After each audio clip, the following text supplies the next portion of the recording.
Olá, meus irmãos, sejam todos bem-vindos em nosso estudo do livro O Homem Integral. A psicografia é do Divaldo Pereira Franco, a autora espiritual é a mentora Joana de Ângela. Estamos no segundo capítulo, intitulado Estranhos Rumos, Seguros Roteiros. Hoje vamos dar sequência no tema de número 9, Ódio e Suicídio. Vamos começar a leitura agora. Quando não pode descarregar as energias em descontrole contra o opositor, volta-se contra si mesmo, articulando mecanismos de autodestruição, graças aos quais se vinga da sociedade que nele vive. Os danos que o ódio proporciona ao psiquismo, por destrabalhar a delicada maquinaria que exterioriza o pensamento e mantém a harmonia do ser, torna-se de difícil catalogação. Simultaneamente, advêm reações orgânicas que se refletem nas funções hepáticas, digestivas, circulatórias, dando origem a futuros processos cancerígenos, cardíacos, cerebrais. A irradiação do ódio é portadora de carga destrutiva que, não raro, corrói as engrenagens do emissor como alcança aquele contra quem vai direcionado, caso este sintonize em faixa de equivalência vibratória. Lixo do inconsciente, o ódio extravasa todo o conteúdo de paixões mesquinhas, representativas do primarismo evolutivo e cultural. Algumas escolas na área da psicologia preconizam como terapia a liberação da agressividade, do ódio, dos recalques e castrações, mediante a permissão do vocabulário chulo, das diatribes nas sessões de grupo, das acusações recíprocas, pretendendo o enfraquecimento das tensões, ao mesmo tempo, a conquista da autorrealização, da segurança pessoal. Sem discutirmos a validade ou não da experiência, o homem é pássaro cativo, fadado a grandes voos. Ser equipado com recursos superiores, que viaja do instinto para a razão, deste para a intuição e, por fim, para a sua fatalidade plena, que é a perfeição. Uma psicologia baseada em terapêutica de agressão e liberação de instintos, evitando as pressões que coartam os anseios humanos, certamente atinge os primeiros propósitos, sem erguer o paciente às cumeadas da realização interior, da identificação e vivência dos valores de alta monta, que dão cor, objetivo e paz à existência. Assumir a inferioridade, o desmando, a alucinação é extravasá-los. Nunca sanar o mal, libertar-se dele por desnecessário. Se não é recomendável para as referidas escolas a repressão pelos males que proporciona, menos será liberar alguns aos outros agredindo, graças aos falsos direitos que tais pacientes requeiram para si, arremetendo contra os direitos alheios. A sociedade, considerada como castradora, marcha para as terapias que canalizem de forma positiva as forças humanas, suavizando as pressões, eliminando as tensões através de programas de solidariedade, recreio e serviços compatíveis com a clientela que a constitui. O ódio pressiona o homem que se frustra, levando-o ao suicídio. Tem origens remotas e próximas. Nas patologias depressivas, há muito fenômeno de ódio embutido no enfermo sem que ele se dê conta. A indiferença pela vida, o temor de enfrentar situações novas, o pessimismo disfarçam mágoas, ressentimentos, iras não digeridas, ódios que ressumam como desgosto de viver e anseio por interromper o ciclo existencial. Até aí tá bom, Márcia. Obrigado. Se você quiser fazer alguma consideração, Márcia, fica à vontade. Como eu que fiz a leitura, acaba que ainda não digeri o texto, mas você pode ir começando aí, que eu vou aqui relendo junto contigo e a gente faz algum comentário. Ótimo, perfeito. Então aqui a Joana só está fazendo um preâmbulo sobre a questão do ódio, né? O que é essa força geradora do ódio, né? Então ela diz assim, logo nos parágrafos primeiros, que quando não pode descarregar as energias em descontrole contra o opositor, volta-se contra si mesmo, articulando mecanismos de autodestruição, graças aos quais se vinga da sociedade que nele vive. Então, nós temos uma pulsão dentro de nós que ela é meio de autodestrutiva, né? Aquilo que o Freud vai chamar de pulsão de morte, tânatos, etc. A gente tem essas duas pulsões. Isso daí é interessante para a gente poder compreender esse mecanismo aqui. A pulsão de vida, que o Freud chama de Eros, né? Eros vem da mitologia. Quando Freud fala do Eros, ele está falando de Eros na raiz da tecnologia, né? É erótico, né? Eros de erótico, Eros de libido, né?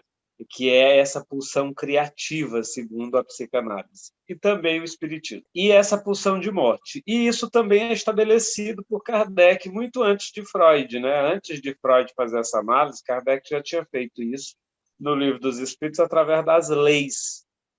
Porque o que é Thanatos e o que é Eros? São apenas leis naturais que o Freud identifica no nosso psiquismo, mas que está presente no inconsciente coletivo de todos através das leis naturais.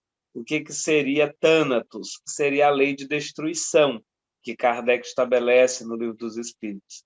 E o que seria Eros? Né? Eros seria a lei de progresso, né? A lei de avanço, a lei de expansão. Então, nós percebemos que isso está em nós. E muitas vezes a gente não gerencia bem essas forças, essas pulsões, essas instâncias da nossa vida. Porque o que a gente precisa entender é o seguinte, que a lei de destruição, ela não é bem para o nosso extermínio, assim como Thanatos não é exatamente uma pulsão para o nosso extermínio. Elas são mecanismos, são pulsões que nos possibilitam viver. De que maneira? Tudo no universo é movido por duas forças básicas, a contração e a expansão. Tudo em a natureza é movido por essas duas forças. A gente contrai para poder expandir.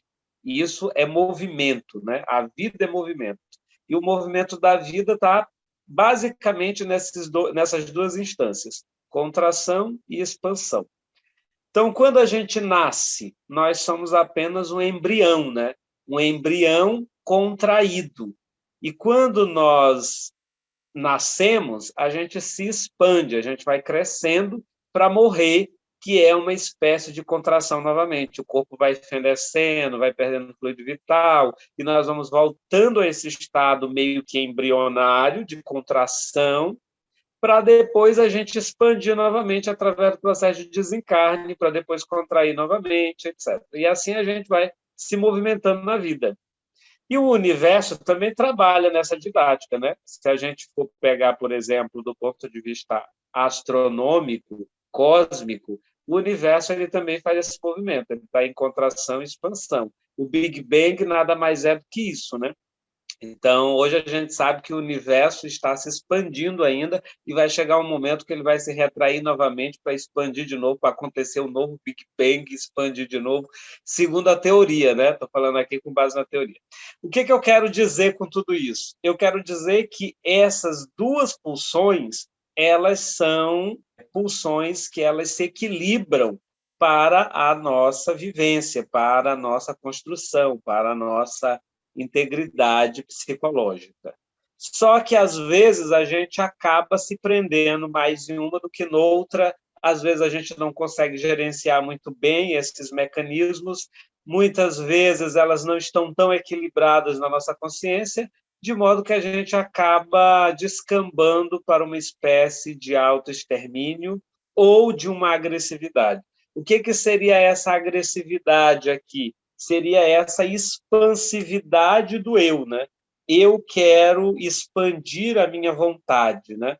E muitas vezes, quando eu não consigo colocar a minha vontade, quando eu não consigo me expandir no sentido de me fazer dominar dentro da situação, eu acabo me retraindo, me fechando e querendo me autoexterminar. E aí isso a gente corrobora, por exemplo, com a questão do suicídio, que a Joana vai tocar mais para frente. O que leva a pessoa ao suicídio? Basicamente, claro que existem outros fatores, mas na base de todo suicídio existe uma revolta. Então, a revolta contra o quê? Contra aquilo que eu quero e eu não posso. Então, como eu quero e eu não posso, aí eu pego essa pulsão que, ao invés de me levar para expandir, eu acabo levando ela para me auto-aniquilar, como uma forma de revolta, no sentido que a Joana está colocando aqui, ó, descarregar as energias em descontrole contra o opositor, quando eu não posso, no caso Deus, né? Eu volto-se contra si mesmo, articulando mecanismos de autodestruição. Então, às vezes, os filhos, quando fazem rebeldia para os pais, que os pais não deixam determinadas coisas, aí, como eles não podem fazer o que eles querem, eles acabam fazendo chantagem emocional, né? Aí vão se mutilar e etc., para ver se sensibiliza esse pai. É uma espécie de retração dessa energia, dessa pulsão. E isso gera um ressentimento, né? Quando nós não somos satisfeitos na nossa vontade, isso gera em nós um ódio, e esse ódio é fruto desse ressentimento que a Joana vai falar. Os danos que o ódio proporciona ao psiquismo, por destrambelhar a delicada maquinaria que exterioriza o pensamento e mantém a harmonia do ser, torna-se de difícil catalogação. Então, a gente desenvolve esse mecanismo reativo que a gente chama de ódio, né? Que é uma espécie de oposição à nossa vontade. Quando a gente se vê nessa oposição, a gente cria esse ressentimento. Então, isso é um descontrole dessas duas pulsões, a pulsão de vida, a pulsão de morte, que acaba se descontrolando e a gente se perde nesse meio, né? E aí gera essas confusões emocionais. Daí os espíritos dizerem que o ódio é o amor que adoeceu. Então, vocês percebam que é o outro lado da mesma moeda, né? É o reverso e o anverso, né? Então, é a mesma coisa, só que com duas configurações. Então, ódio e amor, eles não são opostos, né? Eles são lados de uma mesma configuração. Então, o ódio, quando o espírito André Luiz diz que é o amor que adoeceu, é nesse sentido, né? Então, é uma pulsão de vida, amor, mas que quando vai de encontro àquilo que você quer, de encontro ao ego, ele entra numa outra configuração, que é a pulsão de morte, ou a gente poderia chamar de ódio, né? Por isso que geralmente a gente fala que onde tem ódio tem amor. Isso é uma das maiores verdades, porque é a mesma energia, porém em configurações diferentes. Carlito, quando ela diz assim que algumas escolas da psicologia incentivam, né, a liberação desse ódio, dos recalques e das castrações, mediante a permissão de usar vocabulários chulos. Aí eu imagino também que né, discussões de grupo, acusações recíprocas, como uma forma de extravasar isso. Eu fico imaginando também que não só essa é uma atitude que faz extravasar, né, liberal de uma medida, mas os esportes, as competições como um todo, elas também são formas de extravasar essa pulsão de expansão, sei lá. O que tu acha? Isso, exatamente. Porque, assim, isso que a Joana está falando é a famosa catarse, né?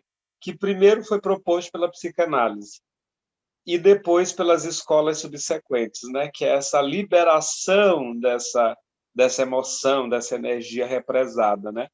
Então, através de outras formas. Aí tem gente que briga, bate com travesseiro, né? Dá murro em travesseiro. Ao invés de esmurrar a pessoa acaba esmurrando o travesseiro. É uma catarse, né? Pelo menos está liberando. Mas é como tu coloca, Márcio, existe variadas formas da gente fazer essa liberação. E muitas vezes essa liberação, nesse sentido aqui que a Joana deu o exemplo, né? Através de vocabulários chulos, etc., e é uma liberação que acaba nos prejudicando também no processo, porque vai nos contaminando também. Ao mesmo tempo que a gente vai se liberando, mas os resquícios vão ficando, né? Os estragos no processo. Então, existem outros mecanismos que são esquadouros, vamos dizer assim, mais tranquilos, mais saudáveis, como, por exemplo, os esportes, como você citou, né? Aquele indivíduo que é extremamente agressivo, reativo, quando ele vai para o esporte, ele canaliza isso, né, para o esporte, ou também através de outras terapêuticas, como aqui a gente já até falou em outros momentos, vai fazer meditação, vai fazer acupuntura, vai fazer yoga, né? Ou então vai fazer oração, né? Orar, caridade. Tudo isso são exercícios que a gente vai se liberando dessas energias negativas de uma forma saudável. Carlito, sabe, certa vez eu fui agredido com uma amiga e ela, algo que eu falei que ela interpretou errado, e ela começou a gritar comigo, sabe? Eu não esperava aquela reação dela. Então ela começou a gritar com ódio. Eu imaginava ela como se fosse uma fera tentando me atacar, sabe? E era uma coisa assim tão estranha, tão desconfortável, porque como eu não reagi, mas eu fiquei com muita raiva dentro de mim, porque eu queria ter também gritado e também brigado. Como eu não fiz nada disso, eu segurei. Logo depois que ela acabou tudo, eu estava com uma cólica assim terrível, sabe? Eu nunca tinha sentido cólica na vida. Foi a primeira vez que eu senti uma dor no estômago assim terrível. Quando eu li aqui, eu lembrei desse caso, desse fato que eu vivi. E outra coisa também, que a pessoa, né, quando está colérica, quando está com esse ódio todo, ela pode até sofrer um infarto, né? Um infarto ou um acidente vascular cerebral, né? Exatamente, isso acontece muito, né? A gente acaba descarregando, porque essa energia ela vai ter que sair por alguma via, né? Então, quando a gente não consegue fazer esse escoamento da maneira correta, como eu falava, né? Que ela pode escoar, mas às vezes no processo ela pode nos arrebentando, né?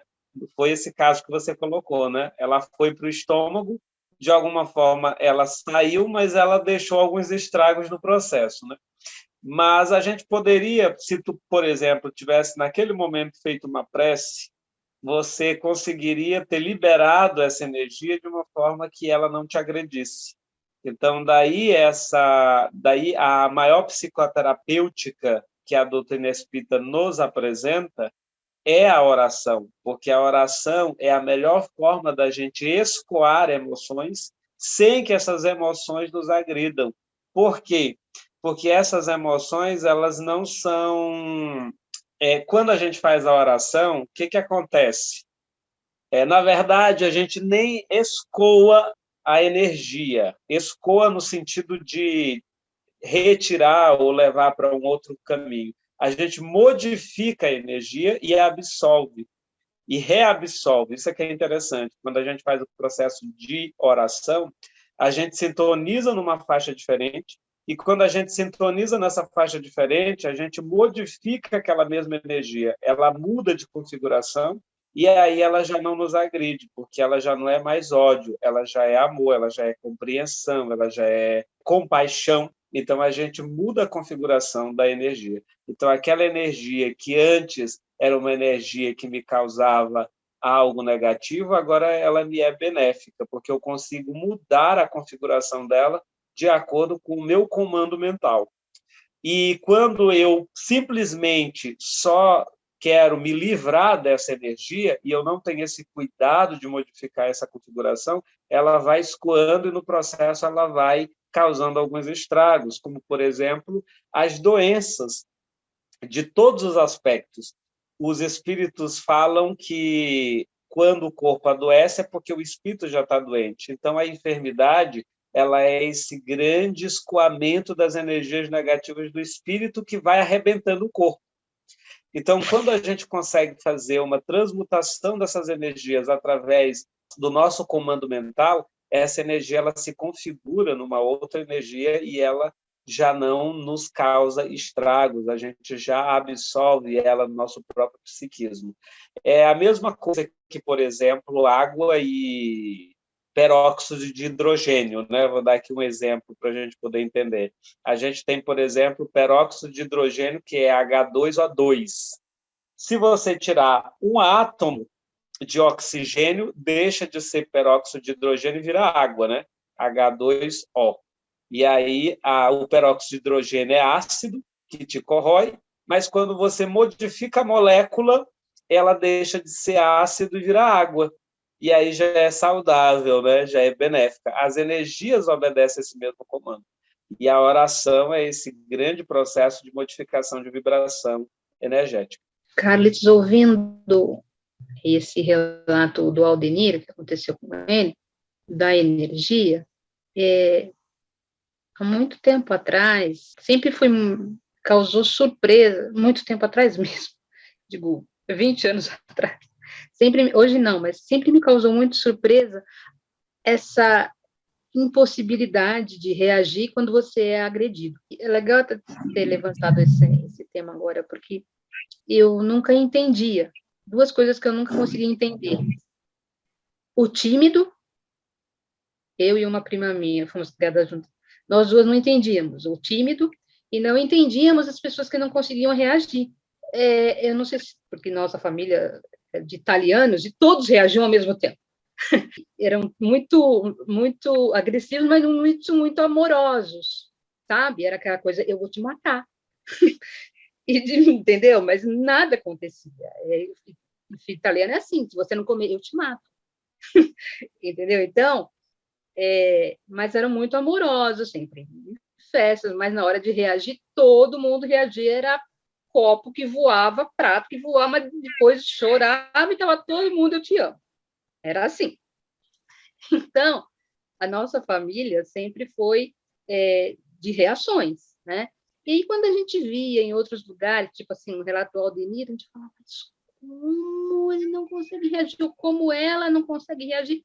Não entendia mesmo. A gente achava que não é possível, é porque ele não quer reagir, porque ela não quer reagir, porque isso para a gente era tão natural, era tão impossível não reagir, né? Enfim, passou, tá? E eu lembro que teve uma época que eu trabalhava numa empresa, eu já tinha meus 20 e poucos anos, e teve uma moça, amiga nossa, de todo mundo, que ela sofreu uma traição muito forte, mas muito forte mesmo, pesadíssima, pesada, e ela contou que ela, várias vezes ela pedia para morrer, enfim. E a gente presenciou a situação. Ela não reagiu. Mas aí todo mundo reagiu por ela. Então, o que é interessante, assim, ela não reagiu. E a gente falava, você tem que reagir. Você tem que fazer alguma coisa, senão você vai fazer, quem vai fazer somos nós. Faz alguma coisa. E ela não fazia. E ela pedia para morrer. E o que aconteceu? Então, ficou uma situação, nós éramos, acho que, umas 10 ali, então, assim, então tá, você não vai reagir, mas a gente vai reagir. Então, a gente pegou a dor dela de uma tal forma incrível que ela via e ela falava, eu não consigo. E eu lembro que eu falava, não é possível. Você não está vendo o que está acontecendo? Reaja, faça alguma coisa. Eu não consigo. Eu falava, não é possível. E todo mundo falava, escuta. Então tá. Então, nós vamos agir. Quem vamos agir? Somos nós. Tá? E foi uma coisa bem pesada. Eu não vou entrar em detalhes, senão vai ser um olhar. Mas não dava para falar, que pena, tudo bem, passou, tudo passa nessa vida, né? Deixa para lá. Não dá. Então, depois passou, né? Cada um foi para um lado. Mas era assim, todos nós tomamos a dor dela, porque ela não conseguia reagir. Mas a gente não se sossegou enquanto a gente não reagia por ela, porque a gente falava, não, a gente não dava para não reagir. E a coisa não era nem conosco, né? Ela era uma menina muito boa. Sabe aquela coisa, não merece? Então não vai fazer, não vai ficar assim. Então eu acho, assim, como que é assim essa coisa? O que lá dentro deles, o que essa impossibilidade? Às vezes a minha filha faz a mesma coisa. Minha filha fala, não consigo. Eu falo, não, também não sei, não é possível. Entendeu? Então, eu quero entender um pouco mais esse não consigo, porque tem que conseguir. Entendeu? Como que é esse não consigo? Se você puder me explicar. Olha, é difícil da gente entrar a fundo nessa psicologia, mas o que é interessante é a gente fazer uma distinção entre ação e reação, né? Então, quando você coloca essa situação e diz assim, ela não reagia, na verdade ela não agia, né? Mas ela reagia. Então, assim, o retraimento é uma reação. Então, tanto quanto a expansão. Então, às vezes a gente se retrai mediante algum comportamento, a gente acaba se retraindo e isso é a nossa forma de reagir à situação. Agora, o que não se era feito na situação era uma ação no sentido, né, de se liberar ou de fazer determinada situação que pudesse lhe tirar daquela situação. E a não reação, ela é uma espécie de, vamos dizer assim, de teimosia mesmo, né? Então, às vezes a gente olha para o indivíduo que ele não reage à situação que ele está vivendo e a gente geralmente acha que ele é o coitadinho, né? Que ele é um coitado e que ele está precisando muito de ajuda, mas ele não reage porque ele está cômodo na situação e também é uma forma de é isso que eu falava ainda há pouco, é pulsão de morte, né? É você quer continuar sofrendo aquela situação. Então, o indivíduo não reage porque ele não quer reagir. Essa que é a grande verdade. Então, parece que é uma coisa meio dicotômica, porque a pessoa está sofrendo, né? Ela está sentindo dor. Por que ela não sai daquela situação? Mas ela não sai justamente porque ela não quer sair. Ela Então, mas está querendo. seria o quê? Um masoquismo? Seria uma espécie, a gente poderia dizer, não exatamente de masoquismo, mas o indivíduo ele tem dentro dele uma consciência de culpa e é uma espécie de autopunição. Então, todas as vezes que a gente está dentro de um sofrimento e a gente não sai desse sofrimento, é porque a gente está se punindo inconscientemente. Então, a nossa consciência passa a nos punir sobre determinadas coisas. E, às vezes, é uma espécie de teimosia mesmo, é uma forma da gente querer agredir o outro, agredir o mundo e etc. Mas toda forma de introspecção ela beira um pouco isso, né? Ou seja, eu quero meio que me revoltar contra a vida, né? É mais ou menos isso. Então, aí a gente se fecha nessa posição cômoda e acaba não dando vazão àquilo que a vida espera de nós. Porque todas as vezes que a gente tem um processo de tristeza e de sofrimento, é para que mais tarde a gente entre no outro polo, que é o polo da expansão. É aquela velha história de o que não me mata me fortalece, né? E quando a gente se prende apenas no polo do retraimento, é uma forma da gente brigar com a vida. É uma forma, nesse sentido aqui que a Joana coloca, né? Então, já que eu não posso externalizar o meu ódio, a minha raiva, a minha revolta, eu não tenho essa coragem, então eu volto para dentro de mim mesmo como uma espécie de rebeldia no sentido de autoextermínio. Então, a gente acaba se aprisionando ali no processo e não quer sair. É igual com Deus e com a vida. Quando a gente não tem alguma coisa, ou então quando acontece alguma situação na nossa vida, a gente fica paralisado naquela situação. Eu vou contar um exemplo que eu ouvi numa palestra de Raul Teixeira, só para ilustrar isso, para ficar mais didático. Havia um senhor que ele perdeu a filha, né? Ele tinha uma filha, era casado, né, e tinha uma filha. E aí ela acabou desencarnando, se não me engano, foi de câncer, alguma coisa nesse sentido, muito jovem. E ele ficou preso na dor e no sofrimento, né? Ficou preso ali, chorava e etc. E assim passou-se muitos anos ele nesse processo de choro e de lamentação por conta dessa filha que perdeu ainda em ter idade e dentro da cabeça dele ainda ela era muito jovem, ainda tinha muita coisa para fazer e aí ele começou a negar Deus. E aí ele foi conversar com o Raul Teixeira e ele disse isso, que ele não acreditava em Deus por conta dessas circunstâncias. Desde quando Deus fez isso com a vida dele, né? Então, olha, ele voltou-se à sua revolta no sentido de negação, né? Então, Deus não existe mais. Aí o Raul Teixeira faz ele pensar da seguinte forma, ele diz assim: mas vejamos que, enquanto você tinha sua filha, a morte visitava vários lares, né? Várias pessoas desencarnavam, várias crianças morriam em eternidade, e ainda assim você continuava acreditando em Deus. Você só deixou de acreditar em Deus quando ela visitou a tua casa. Então, o que aconteceu aí? Na verdade, foi uma espécie de revolta, né? E aí a pessoa se aprisionou dentro do sofrimento. Então, quer dizer que enquanto Deus estava matando os filhos de outros pais, ele era maravilhoso. Depois que a morte visitou o meu lar, aí eu deixo de acreditar nele. Então, o que aconteceu aqui? O que é o meu sofrimento?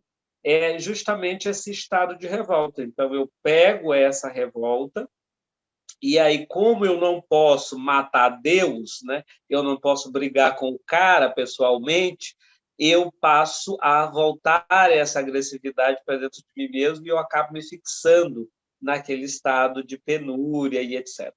E aí, depois que o Raul Teixeira dá essa explicação para ele cai em si. E ele começa a dizer, não, realmente você está certo, eu estou sendo muito egoísta. E aí ele tinha até deixado a esposa, entrado num estado de melancolia e etc. Aí depois ele retoma o casamento, volta para casa, reata com a esposa, e depois de um tempo, essa mesma filha retorna novamente. Ela sana o débito que ela tinha de vidas passadas, e depois ela volta novamente com o mesmo casal como filha deles. Então, aí entrou a pulsão de vida, a expansão. Então, depois que você saiu desse retraimento negativista, como uma espécie de revolta contra Deus e contra a vida, você conseguiu expandir de novo e crescer. Então, todo retraimento nosso, todo processo de depreciamento da vida é uma espécie de revolta do indivíduo. Então, o indivíduo que está fechado no processo de dor e de sofrimento, tendo as possibilidades dele sair e assim não quer, é porque ele está numa briga contra ele mesmo dentro de uma revolta. Então, geralmente, é assim que acontece. E o suicídio, o depressivo, são pessoas que se revoltam contra Deus, utilizando-se contra si mesmo. Carlito, queria fazer uma pergunta. Carlito, qual é a diferença entre você saber se você está com ódio ou se você está com ira? Porque a ira é um sentimento também bem forte, né? E às vezes um se confunde se é ódio ou se é ira, né? Isso. A ira, ela é irmã gêmea da raiva, né? Ela está bem pertinho da raiva. A ira, ela é um sentimento que, apesar dela ser muito forte, mas ela se gasta muito rápido. Então, ela é um sentimento que te consome naquele momento e daqui para suas horas você vai se liberando dele naturalmente, através da própria sudorese do corpo, né? Quando se diz, o corpo vai esfriando, você vai se liberando daquilo. E no dia seguinte, talvez aquilo nem te afete mais, foi uma coisa de momento. Já o ódio é um sentimento mais permanente. Ele é um sentimento que ele não está ligado exatamente a uma coisa fortuita, ele está ligado a algo que te lacerou. Então, geralmente, quando a gente sente ira, esse sentimento ele não está ligado a uma espécie de afetividade. Ele está mais voltado a uma contrariedade. Então, todas as vezes que nós nos sentimos contrariados, a gente sente ira, a gente sente raiva naquele primeiro momento. Daqui a pouco passa, né? O ódio, ele geralmente está vinculado a uma afetividade. A gente só odeia quem a gente já amou. E parece meio dicotômico, mas é verdade. Então, o ódio ele está muito ligado às relações de afeto. Em que sentido? Uma pessoa que você confiava muito e te decepcionou, você cria um ódio. Alguém que, por exemplo, a tua mãe, que deveria ser alguém que você amava, que deveria te amar e que você amava, mas te abandonou, aí você cria um ódio, né? E esse ódio pode se prolongar em encarnações. O melhor amigo que você tinha, e aí esse amigo vai e te trai com a tua esposa, né? Aí você cria um ódio. O que eu estou querendo dizer? Que o ódio ele está muito vinculado às nossas relações amorosas, aquelas pessoas que a gente já amou ou já desenvolveu algum afeto. Por isso que os espíritos dizem que é o amor adoecido. Já a ira, não. A ira ela não está ligada exatamente com uma afetividade. Ela é apenas uma contrariedade fortuita da ocasião. Então, às vezes, alguém discorda de mim, da minha opinião, e aí eu tenho uma ira, uma raiva, e daqui a pouco isso passa. Mas o ódio ele está muito vinculado, muito ligado às nossas relações afetivas, né? A decepções, a frustrações, né? Nesse sentido do convívio das relações. Por isso, ele é mais permanente. E já a ira, como ela está muito ligada às situações fortuitas do cotidiano, ela passa com mais celeridade. Carlito, tem uma frase aqui no texto, Joana fala assim, o ódio pressiona o homem que se frustra, levando ao suicídio. A gente pode falar que todo suicida foi frustrado pelo ódio, sentiu ódio e por isso se suicidou, todo ele, não há exceção? Olha, generalizar é muito perigoso, né? Quando a gente consegue, assim, começa a colocar uma regra para medir tudo. Então, a gente sabe que o ser humano ele é muito multifacetado, né? Mas, na grande maioria das situações, é o ódio atrelado à revolta. Porque todas as vezes que a gente sente uma revolta, né, contra alguma coisa, a gente acaba sentindo uma espécie de ódio. E geralmente o suicida ele acalenta uma revolta contra Deus. Geralmente é isso, mesmo que inconscientemente. Por quê? Porque quando você se autoaniquila, você está querendo de encontro à própria vida. E quando a gente vai de encontro à própria vida, a gente só quer afrontar uma consciência, que é a divina. Então, todas as vezes que a gente se extermina, né? Ou seja, eu vou tirar a minha vida, quem eu quero afrontar? Eu quero afrontar aquele que é o provedor da vida, que é Deus, né? Então, inconscientemente, o suicida briga com Deus, né? Muitas vezes ele não se dá conta disso, não é uma coisa, muitas vezes, consciente, mas o inconsciente trabalha nesse sentido. Então, é uma espécie de revolta, muitas vezes, contra situações, contra a vida, etc. Às vezes, a pessoa que está enamorada de outra e ela não consegue aquele casamento, aí ela vai lá e tira a vida. Então, não exatamente por conta da relação em si, mas porque ela acha que Deus não está favorecendo ela ou a vida não está favorecendo ela, né? E aí ela vai nesse síncope de ódio, de revolta. Quando ela adoece, por exemplo, aí a gente pode pegar o Memórias de um Suicida, que é o tratado de suicídio, né? Então, lá nós temos vários casos de vários suicidas diferentes, né? Nós temos, por exemplo, o do Camilo, nós temos o do Jerônimo, nós temos o do Mário Sobral. Então, cada uma situação diferente, mas qual a gênese de todos? A revolta, porque eles não conseguiram aquilo que eles queriam, ou porque foram contrariados dos seus desejos. Então, o Camilo, quando ele se vê sem a visão, ele cria uma espécie de revolta contra Deus. E aí ele vai ao aniquilamento. E, da mesma forma, os demais, também na mesma linha.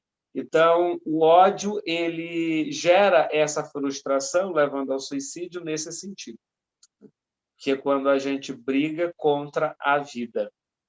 Não é da forma que a gente gostaria que fosse, então a gente se suicida numa espécie de rebeldia mesmo. Eu não saberia colocar outra palavra, essa é a única que se encaixa, né? O indivíduo rebelde. Tem uma outra pergunta. Um texto que eu não lembro, infelizmente, eu posso depois buscar, do André Luiz, que ele comenta que quase 80% dos desencarnados que chegam no plano espiritual chegam através de um suicídio indireto. Eu falei, uau! Que informação mais difícil de se ouvir, né? Quer dizer que muitas das vezes a gente já suicidou indiretamente, falando, né? Com certeza. Então, isso está na literatura espírita, mas principalmente nos textos de André, em algumas obras, o Nosso Lar também traz um pouco disso. E é a grande verdade, porque a gente se suicida pelas nossas emoções, pelo nosso emocional, né? Esse suicídio, ele na grande maioria é de dentro para fora.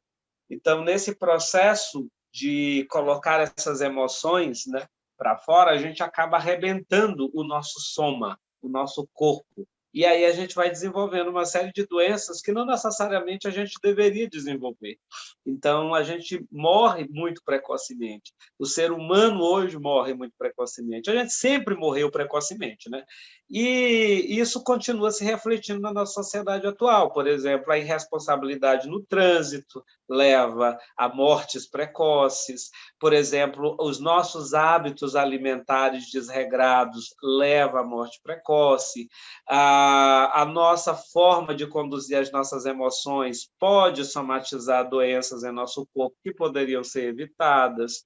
Hoje, a parapsicologia já traz alguns esboços nesse sentido. Por exemplo, quem tem mágoa durante muitos anos pode desenvolver um câncer, pode desenvolver problemas renais, né? Então, várias das nossas doenças, elas podem somatizar, e isso vai nos matando precocemente. Então, por isso, a gente, na grande maioria, a gente chega no mundo espiritual antes da hora, né? A gente apressa um pouco o desencarne por conta dessa nossa má qualidade de vida, não só no que diz respeito ao físico, mas principalmente ao mental, ao psicológico. E quantas enfermidades a gente poderia evitar? E com a literatura espírita, a gente aprende que até as parasitoses, no sentido de micro-organismos, eles são alimentados pela nossa energia mental, né? Então, muitas vezes, aquelas infecções que nós temos, do ponto de vista da bacteriologia, né, dos vírus, muitos deles se alimentam das nossas energias mentais em desalinho e acabam nos prejudicando. Tem uma obra que eu gosto muito do André Luiz, que eu acho que é uma das melhores obras do André, da coleção do Mundo Espiritual, que é Missionários da Luz. Eu acho essa obra fantástica, que o orientador dela é o Alexandre. Então, são 3 obras do André Luiz que eu acho genial, que é Missionários da Luz no Mundo Maior e Obreiros da Vida Eterna. Esses 3 livros são o coroamento do André Luiz. E lá nos Missionários da Luz, eles analisam muito bem essa questão da parasitose espiritual atrelada às nossas energias espirituais. O Alexandre leva o André Luiz para analisar vários casos nesse sentido, né? Do quanto que as nossas enfermidades, do ponto de vista orgânico, elas estão atreladas no nosso campo mental. Então, por isso, a gente acaba indo mesmo precocemente para o mundo espiritual. Eu acho que a gente deve dar muito trabalho, né, para os nossos mentores. Eu acho que eles trabalham muito mais do que nós possamos imaginar, porque eu posso dizer que acho que todo mundo se mata um pouquinho cada dia. Pelo menos um segundinho naquele momento, pronto, aí você, né, um momento que você teve o ódio, um momento que você pensou na vingança, um momento que você bebeu aquilo que detonou teu fígado, e assim vai. Então, tá explicado aí 80%. Não passamos de suicidas indiretos, um grupo de suicidas indiretos, e eu acho que não deve ser fácil para os mentores. Eles devem trabalhar muito. Esse ponto que você tocou, Denise, é extraordinário, porque nós estamos à mercê de muita coisa, né? Quando a gente veio para o mundo físico, tem um ditado popular que diz assim, parece meio paradoxal, mas é sábio: para morrer basta estar vivo, né? Então, se diz esse ditado por aqui, não sei se vocês conhecem. Mas, a partir do momento que a gente vem para o mundo dos encarnados, nós estamos à mercê de qualquer coisa. Nós estamos no mundo do imponderável, do impermanente, do instável. Então, a qualquer momento a gente pode adoecer, pode contrair alguma coisa, né? E o que nos vai livrando de muitas dessas coisas? Com certeza é a nossa proteção espiritual que nos vai conservando o máximo possível. Quando alguém está num processo de doença ou de adoecimento, eu sempre costumo dizer, eu digo, gente, os espíritos não têm nenhum interesse de nos tirar precocemente do corpo. Ao contrário, eles trabalham muito para que a gente permaneça mais um tempo. A gente aqui não vai nessa parceria com eles, né? Porque se a gente fosse nessa parceria, a gente teria uma vida longeva. Mas eles trabalham muito. E diz André Luiz também, em outro momento, que durante o sono, os espíritos nos fazem muitas cirurgias espirituais. E eu achei isso fantástico quando eu ouvi isso. A primeira vez eu ouvi do próprio Chico Xavier, ele fala isso no Pinga Fogo, depois o André fala nas suas obras. Porque uma das maiores terapêuticas é o sono. Todo mundo sabe disso, né? Às vezes a gente está com uma dor, está com uma coisa, aí vai, deita, dorme e daqui a pouco acorda melhor, né? Então, dormir é uma terapêutica maravilhosa. Mas por quê? Porque quando a gente dorme, a gente passa por cirurgias espirituais, a gente passa por reabastecimentos orgânicos. Então, nesse momento do sono, os nossos benfeitores espirituais, nossos amigos espirituais, eles nos fazem verdadeiras cirurgias espirituais, para que nós possamos manter a nossa integridade biológica.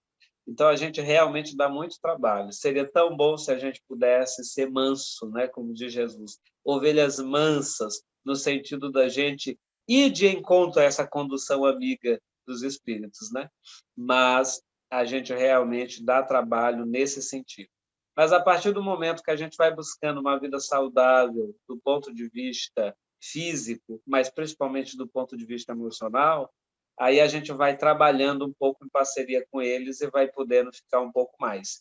A exemplo, nós temos aí o Divaldo, né, que está com 95 anos esbanjando saúde, né, porque trabalha na linha junto com eles, né? Então, se fosse um de nós com o nosso desregramento biológico, com certeza a gente já estaria no mundo espiritual bem antes, né? E, Carlito, tu falaste muito aí na pulsão de vida e pulsão de morte, né? Contração, retração. Como isso é um movimento natural sempre nosso, né? Contrair, expandir. E como a Denise falou, a gente dá muito trabalho aos nossos mentores e guias e tal. Como é que a gente consegue identificar quando a gente está muito no processo da pulsão de morte, que é tipo para a gente poder se conscientizar mais que a gente está aqui dando trabalho e poder fazer mudar a direção, né? Uma das formas da gente poder fazer isso é a análise, né? Fazer análise e aí você vai ganhando essa consciência, né? Mas o que eu poderia te dizer que a análise ajuda, no sentido que eu estou querendo colocar? É quando você começa a identificar que isso está te trazendo um problema, isso está te adoecendo. Então, quando é que a gente entende que nós estamos presos na pulsão de morte? Quando a gente começa a adoecer. E quando eu digo adoecer, é em todos os âmbitos, psicofísico. Então, quando você se vê doente, Márcia, é porque você está presa dentro de um ciclo que já era para você ter saído dele. Então, porque a pulsão de morte, ela vem, mas ela vem com uma didática. A didática de nos impulsionar de novo para frente. Então, é assim que acontece a lei de destruição, né? A lei que Kardec coloca, né? Então, é você nascer, tem até essa frase do Kardec, né? Nascer, morrer, renascer ainda para progredir sempre, tal é a lei. Então, esse mecanismo ele vem no sentido de nos dar impulso. Então, quando você perde, por exemplo, um ente querido, aí você entra na pulsão de morte. Você vai entrar na pulsão de morte porque você vai entrar na tristeza, você vai entrar na solidão, você vai entrar na saudade. Então, você vai retrair um pouco. Essa retração ela é importantíssima para que a gente possa ter um contato consigo mesmo. então você vai ter aquele momento que você vai querer se isolar um pouco das pessoas, ficar mais contigo mesmo, e isso é perfeitamente saudável, porque a gente carece de ter esse momento. Mas quando você não supera esse momento, quando ele se estabelece de maneira muito ferrenha na tua consciência, e tu começa a te tornar uma pessoa antissocial, e isso começa a atrapalhar as tuas relações, e você entra num estado de adoecimento, que é a depressão, aí você está retida na pulsão de morte que já deveria ter sido liberada. Então, respondendo a tua pergunta de maneira mais clara, todas as vezes que eu me senti doente no processo. Então, a pulsão de morte, quando a gente se agarra nela, a resposta é a doença, a gente adoece. E a gente precisa sair dela para ganhar vida. Jesus já dizia isso numa frase extraordinária, ele já falava de pulsão de vida e pulsão de morte, antes mesmo de Freud. Ele dizia, no mundo tereis aflições. As aflições são as pulsões de morte. Mas depois ele diz assim, tende bom ânimo. O bom ânimo é a pulsão de vida. Então, no mundo teremos aflições, mas tende bom ânimo, ou seja, logo em seguida, saia da pulsão de morte e vá para a pulsão de vida. E ele mesmo dá o roteiro. Eu venci o mundo, ou seja, eu consegui superar todas as aflições do mundo. Então, me tenha como essa referência segura. Então, no mundo, a gente vai ser tragado pela pulsão de morte em vários momentos, mas a gente precisa se liberar dela logo em seguida, porque ela vem apenas como um impulso para a gente avançar mais além, mais à frente, né? Então, tudo aquilo que nos é retirado da vida é porque a gente já concluiu. Então, é esse mecanismo que a gente não entende, né? Porque, por exemplo, eu não tenho mais tal coisa, eu não estou mais... Esse casamento acabou, é porque você já concluiu o que você tinha para fazer dentro dele, já se encerrou. Agora, se você continuar dentro desse casamento infeliz, aí você vai só adoecer, você vai deprimir, você vai chorar todo dia. Então, se você perceber que todo dia você está chorando dentro da sua relação conjugal, então você está preso dentro de um ciclo que já era para ter sido liberado. Porque o nosso estado normal é o de saúde. Então, quando eu me vejo doente, triste, infeliz, dentro de uma cronologia muito extensa, então eu estou preso na pulsão de morte. E a gente precisa ter bom ânimo para sair dela, né? Isso em todas as instâncias da nossa vida. Uma coisa que eu acho que é muito errônea, já dou a palavra para os demais, é que dentro do movimento espírita, algumas pessoas não entendem a proposta e acabam veiculando de maneira equivocada.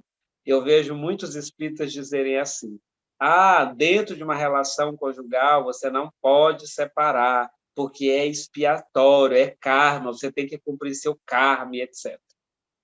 Perguntaram para o Chico Xavier uma vez sobre a questão do divórcio. E o Chico disse que o divórcio é perfeitamente legítimo para que nós possamos tê-lo como uma espécie de reabastecimento, para que a gente não se mine no processo.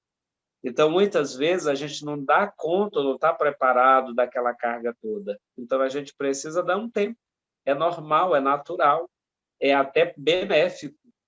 Então, às vezes, a gente está dentro de relacionamentos tóxicos e eu saio agora da proposta do casamento e expando para outras relações e a gente fica naquela neura de que eu tenho que ficar porque é meu karma, porque eu preciso, e blá, blá, blá. E a gente fica preso na pulsão de morte, fica doente.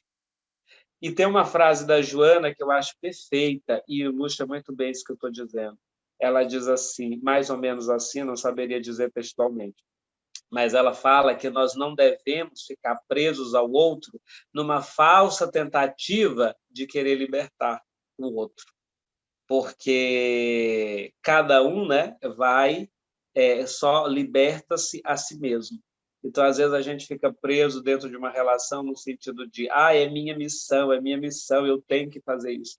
E a gente não tem que fazer nada, nossa missão é consigo mesmo. Se o outro quiser pegar carona, ótimo. Se ele não estiver disposto, que ele siga a vida dele, eu sigo a minha. Carlito, no mundo tereis aflições, né? Mas tem de bom ânimo, ok. Agora, o que está acontecendo com a maioria dos adolescentes, né? Que a gente está falando aí de suicídio, porque o adolescente, Não sei, né, o que dizem as estatísticas, que cresceu muito. E se eles são adolescentes, óbvio que eles estão ali dos 13 aos 19, até os 20 e pouco, vamos por aí, que agora a adolescência aumentou um pouquinho, está chegando até os 25, né? Porque é isso mesmo, é de uns tempos para cá, foi depois do ano 2000 que isso que cresceu. O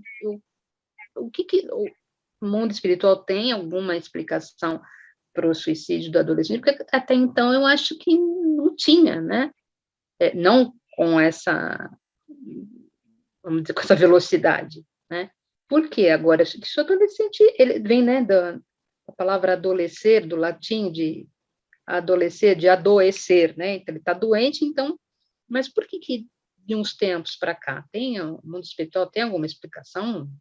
Olha, sobre a questão do mundo espiritual, eu não saberia te dizer, porque eu nunca li nada nesse sentido de afirmar claramente por que isso está acontecendo, esse movimento está acontecendo, né? Mas a gente tem alguns recortes disso nas falas de Manuel Filomeno de Miranda, nas falas de Joana de Ângeles, alguma coisa nesse sentido. Por que a gente está vivenciando o que estamos vivenciando agora? Mas eu gostei da extensão da adolescência até os 25, e eu queria te dizer que tem uns que são adolescentes até os 40, né? Ui, aumentou bastante, então. A adolescência está mais longeva. Mas, e agora até suicídios de crianças, né? Mas o que a gente poderia tentar fazer uma análise disso com base em alguns recortes dos espíritos? É porque o século XXI ele nos deu a capacidade de pensar sobre a própria vida. Nos séculos passados, todo mundo pensava pela gente, né? Então, você tinha um pai e uma mãe que, quando você nascia naquela família, a tua vida já estava toda programada. Tá? Você ia casar com fulano, não era nem você que escolhia com quem você ia casar. A coisa já te conduzia, né? E você só ia seguindo o mecanismo disso. O século XXI nos deu essa capacidade da gente se gerenciar por si mesmo. O século XXI nos deu liberdade. A gente já até falou sobre liberdade, né, em outros capítulos. O século XXI nos deu a autoliberdade. E essa liberdade nos gera uma aflição. Por quê? Porque, a partir de agora, não depende mais da camada social onde eu nasci, da casta onde eu nasci, dos meus pais. Depende de mim. Então, desde quando somos crianças, esse peso já recai sobre o indivíduo, né? Depende de você, você que vai fazer o seu destino, você que tem que estudar, você que tem que escolher. Então, o indivíduo do século XXI não amadureceu para a liberdade. E aí, o que ele se vê? Ele se vê defrontado diante de uma série de situações que só depende dele, e ele não tem material afetivo espiritual para lidar com isso. Então, a melhor forma que ele encontra é fugir, é se autoaniquilar. Então, como é que eu vou dar conta de tudo isso, né? Tudo depende do indivíduo agora, tudo depende de nós. E está todo mundo jogando em cima de nós isso, né? E aí, quando a gente não tem ferramentas espirituais, morais, psicológicas para gerenciar isso, aí a gente vai desenvolvendo a ansiedade, a gente vai desenvolvendo a depressão, a gente vai desenvolvendo as fobias, porque isso tudo são sintomas do indivíduo que se vê livre diante de uma sociedade que não nos preparou para a liberdade, entende? E, na última instância, a pessoa vai para o autoextermínio. Bom, eu não estou dando conta, então eu vou fugir da vida. É uma das alternativas para essas consciências. Então, tentando aqui resumir, para te dar a devolutiva novamente, nós vivemos nesses tempos onde nós somos livres sem termos uma educação para a própria liberdade. E por isso que a sociologia hoje fala que nós estamos em tempos líquidos. O que é esse tempo líquido? É esse tempo onde a gente não tem nada é sólido. Então, a gente precisa de solidificar. Então, antes a gente já nascia numa camada sólida. A gente pulava em cima dela que ela não ia se romper. Hoje, nada é sólido. Você é que tem que solidificar as coisas para você mesmo. Se você quiser seguir, é você que tem que solidificar. E a gente não está preparado para isso. A gente não foi educado para isso. E isso gera todos os conflitos que a gente está vivenciando, não só na criança, não só no adulto, mas também no adolescente, mas também no próprio adulto do século XXI. Eu acho também que falta um pouco daquela proteção, não total, mas uma proteção do âmbito familiar. Porque eu acho que tantas crianças ou adolescentes, ou até os, sei lá, 20 e poucos anos, ao mesmo tempo que a sociedade cobra demais, ele em casa ele é largado. Tá certo? Então, se ele vai ficar sozinho no Instagram, se ele vai ficar sozinho fazendo as suas tarefas de escola, estou cansada, não sei, não vou te ajudar em matemática porque estou cansada. Então, eu acredito que, exatamente, né, lembra da história do capitalismo? Como os pais, de repente, têm que prover demais, ele acha, bom, o dinheiro que eu tenho é suficiente para manter as coisas, está tudo certo, ele vai para a escola, e paciência, ele vai ficar no celular porque está divertindo. E eu acho que é por isso, porque tá faltando. Antigamente, a gente não viveu essa época, mas a gente estudou. Antigamente nasciam 10, as pessoas tinham 10 filhos, 11 filhos, e ninguém cometia suicídio. Poucos faziam isso, mas por quê? Porque o pai, ali era pesada, o pai olhava e ele respeitava. Eu não lembro dessa, como eu falei, né? Na minha família era gigantesca. Um tinha 10 irmãos, o outro tinha 11. Hoje não, você tem um. Nossa, quando tem 2, né? Então eu acho que é duas coisas: falta de atenção dos pais, né? De olhar assim, o que você está olhando no seu celular? Deixa eu ver, né? Lembra da história da baleia azul? Né? Não se incomodam, porque estão muito cansados, é natural, e dá tudo o que quer, mimar. Vamos fazer uma festa de 3 anos, uma festa de princesa. Ela não é princesa. Pode parecer muito bonito, uma festa maravilhosa, que vai custar R$30 mil, e ela vem carregada numa carruagem, como princesa, com coroa, que ela não é princesa. Isso pode parecer muito bonitinho, mas isso aí, porque depois ela não vai ter, eles vão querer cada vez mais, e chega uma hora que não vai ter menor graça. Quando a vida perde a graça, você vai falar, ok, o que eu vou fazer agora? Então, você já tem tudo. Então, eu acho que também tem que ter limites, entendeu? Eu lembro que eu tinha uma amiga, uma aluna, inclusive, ela tinha um poder aquisitivo muito alto. E ela meio que escondia dos filhos dela. Ela falava para eles, você não é rico. Vocês não são ricos. Entendeu? Ela nunca deixou transparecer isso, porque ela falava assim, não vai acontecer isso. Eles vão até cair nas drogas, se preciso for. Entendeu? Então, ela sempre dizia muito não para eles, ainda que ela tivesse um poder aquisitivo alto, mas ela fala, não é assim. Eles têm que correr atrás. Porque quando você corre atrás, te dá o prazer, bom, né, da conquista, né? Então, eu acho que esse suicídio é isso aí. Os pais não dão a atenção necessária, e quando podem, pronto, o que você quer? Isso, ok, tá aí. Eu acho que é bem por aí, acaba dando suicídio. Mas aí a gente cai no desamparo, né? Que era no sentido que eu estava colocando no primeiro momento. Nós estamos desamparados. Justamente porque antes nós tínhamos alguém que nos conduzia. E hoje, no século XXI, ninguém nos conduz. Então, nós estamos vivendo um desamparo. Ou você se conduz, ou você se gerencia, ou você não vai para frente. Então, antes nós tínhamos uma família que era muito bem ajustada.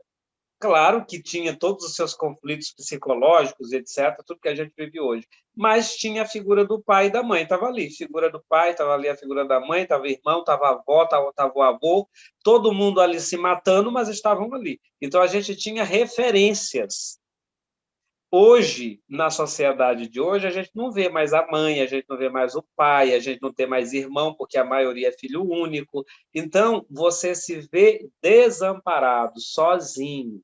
E é nesse sentido, né, que a gente tem que buscar se gerenciar só. Ou seja, eu não vejo mais a minha mãe, porque ela entra e eu ainda estou dormindo, quando ela chega eu já estou dormindo. Eu não vejo meu pai, porque todo dia ele está fora, viajando, numa reunião, etc. Eu não tenho irmão, eu só tenho a babá, que não é nada para mim, de forma consanguínea, né? Então, assim, isso gerou o que no indivíduo? Justamente essa espécie de desamparo. Então, eu estou sozinho no mundo. Essa que é a ideia. E esse estado de estar só do mundo é que gera esse conflito. Porque antes nós tínhamos alguém que resolvia as coisas por nós. Hoje é nós que temos que resolver. Nós nem olhamos essas figuras com tanta frequência. No caso, a família que você coloca, né? Então, isso gera na criança, isso gera no adolescente essa espécie de frustração que vem acontecendo, né? E aí isso vai gerando a revolta, que é a gênese do suicídio, né? Então, já para que eu nasci? Por que eu estou aqui no mundo, né? Minha mãe não me ama, meu pai não me ama. Aí a criança começa a desenvolver a revolta, né? E até que ela acaba cometendo esses atos para afrontar a vida, para afrontar os pais, para afrontar a vida, para afrontar Deus, etc. Então, é nesse sentido aí que a nossa sociedade caminha.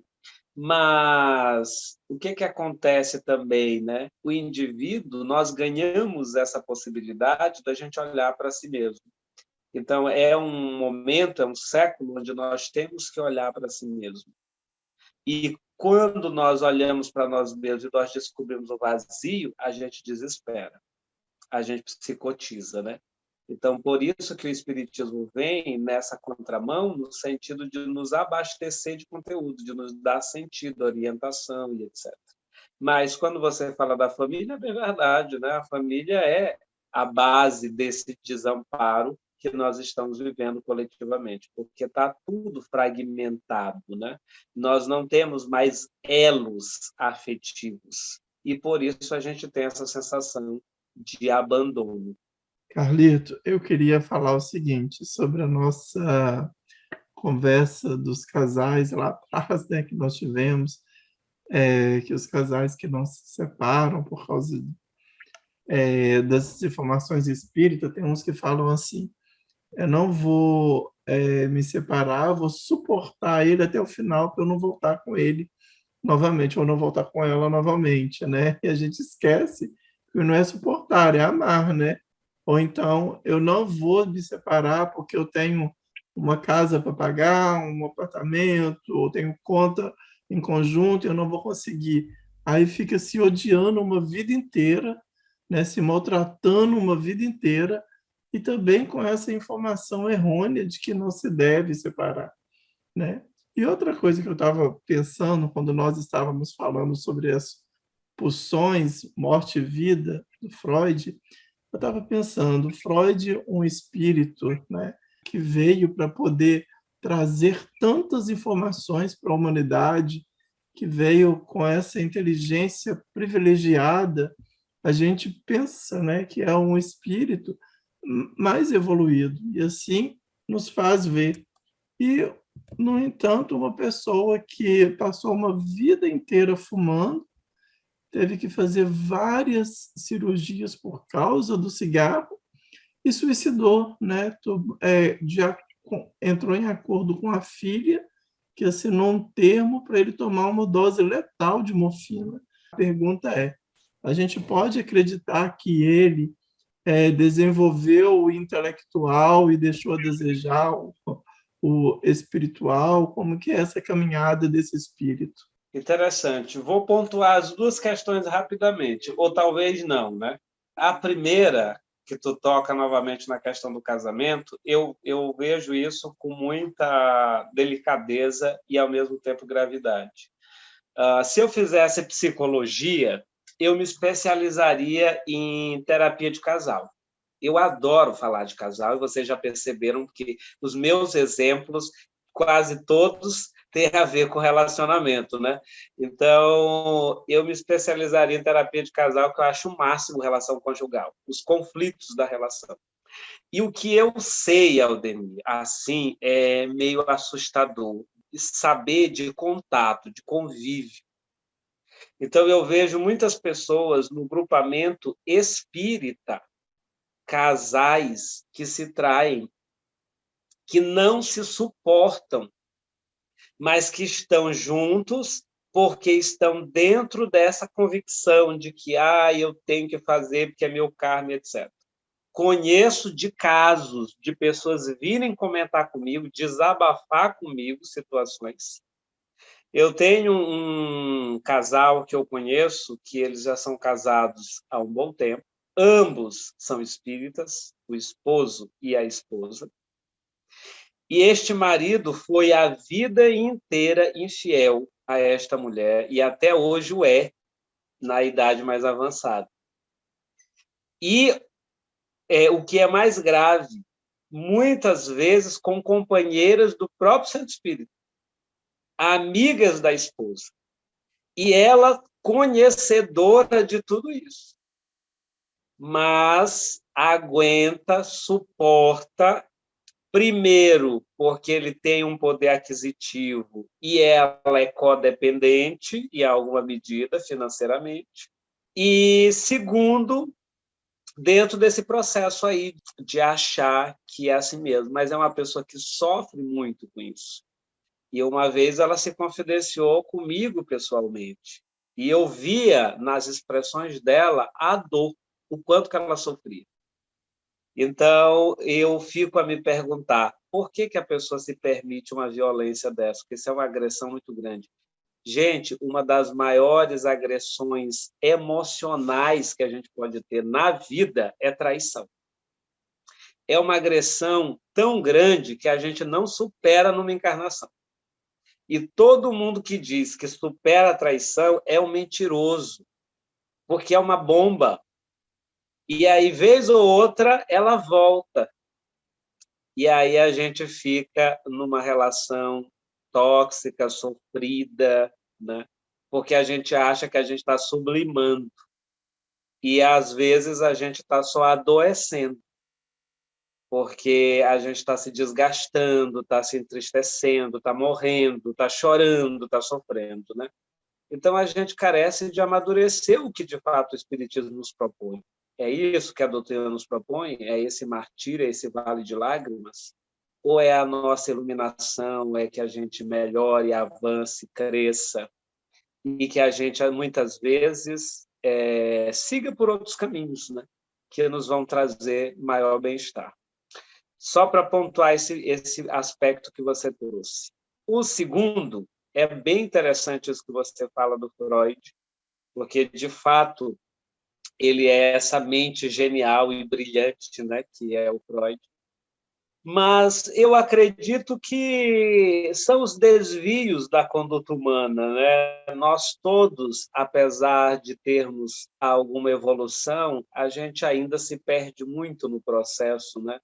E quantos não foram os vultos que vieram desenvolver missões extraordinárias e que se perderam no processo? E uma vez eu ouvi o Haroldo Dutra dizer uma coisa que me chamou muita atenção numa palestra. Ele diz assim: sabe por que Jesus não mandou ninguém para falar do seu evangelho, para trazer a revelação do amor? Porque a revelação que Jesus trouxe foi a revelação do amor. A segunda revelação é a revelação do amor. A primeira é da justiça, que é Moisés. A segunda é do amor, que é o Cristo. E a terceira é a do discernimento, da razão, que é Kardec, né?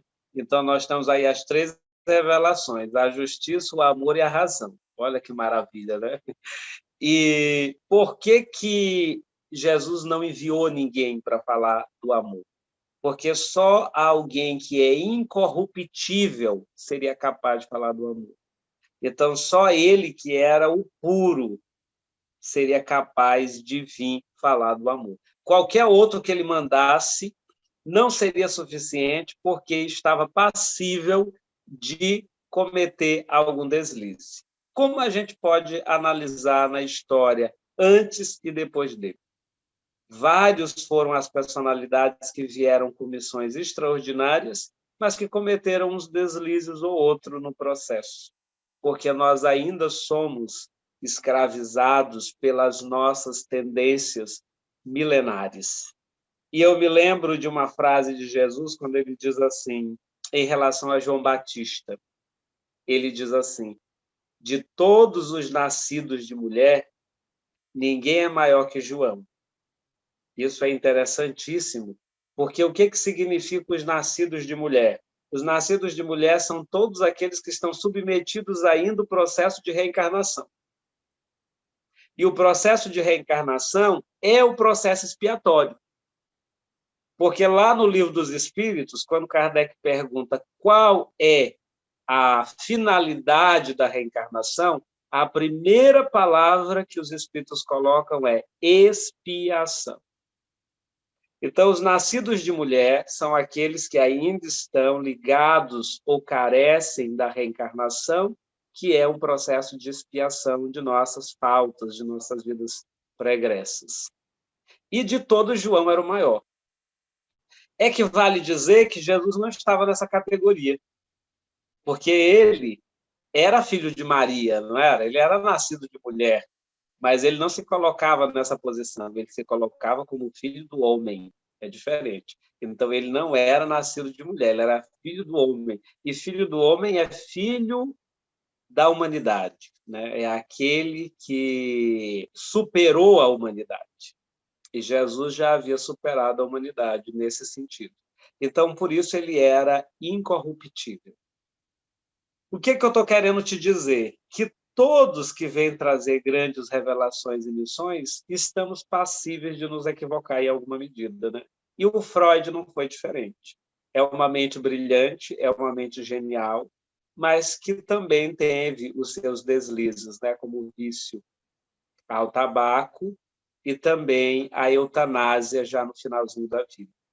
E claro que ele deve ter expurgado isso no mundo espiritual, né? Que a gente sabe que as leis elas não têm exceções. Mas, com certeza, também teve os seus atenuantes pela contribuição extraordinária que ele trouxe. E que até hoje a gente bebe dessa fonte maravilhosa que é a psicanálise freudiana. Então, me parece por esse viés. Carlito, eu só queria abrir um parênteses. A última reunião que a gente teve com você falou, nem sei se foi semana passada, que você estava lá no Centro Espírita, o cara deu palestra, o palestrante, casado, e aí ele vai e começa a assediar a moça. Tá, ok. Aí hoje você vem e fala que você conhece um casal que está casando e ele trai a própria mulher com uma outra espírita que frequenta o mesmo centro de espírita, ou seja, está tudo ali, né? E provavelmente todo mundo sabe, que você sabe, está sabendo, não, provavelmente não é só você que sabe, de repente está todo mundo sabendo, menos ela. Não é bem isso? Então, o que eu quero dizer é que tem gente que é cara de pau, né? Precisa ser muito cara de pau. Porque, escuta, meu amigo, sei lá, aqui, você vai fazer aqui? No centro espírita, você acha que... Como assim? O que você está fazendo aqui, meu amigo? Eu falaria isso. O que você está fazendo aqui? Está todo mundo sabendo o que você está fazendo aqui. Bom, provavelmente é para você evoluir, só que ia ser melhor que... Está dando certo, não. Porque precisa... Olha, eu não sei se é mais se é trágico ou cômico, tragicômico, porque o cara consegue ficar com as duas ali e a outra não sabe de nada e a outra cara de pau também, que provavelmente se faz de amiga da outra, para mim é um pouco demais, sabe? E ainda, na boa, concordo que, né, nós espíritas, né, não vai falar, não pode vir aqui, mas, pô, chega... O que você está fazendo aqui? Vai, sabe? E o palestrante espírita, você acaba de fazer uma palestra e você vai cantar, menina. Que onde você vive? É como se um professor acabasse de dar uma aula e alguém perguntasse, então, mas como é que... Ah, não sei nada, nem quero saber desse assunto, eu estava dando minha aula, é só para inglês ver. Sabe? Chega a ser chocante, cara. É uma falsidade que bate na cara da gente. E aí a gente fala, não, não posso falar nada, não tenho nada com isso, sabe como é? Eu acho que você tem que hora que você tem que meio que... Não pode ficar também tão em cima do muro. Eu acho que tem momentos que você tem que, ó... Eu também, outro dia, saí de um centro espírita que eu estava, aí, não sei o quê, e depois que acabou a palestra, tá todo mundo ali reunido lá fora, então, tá, o cara começou a falar, mas ele estava, assim, não digo alterado, mas ele estava até feliz. Mas ele soltou de 10 palavras, 15 era a palavra,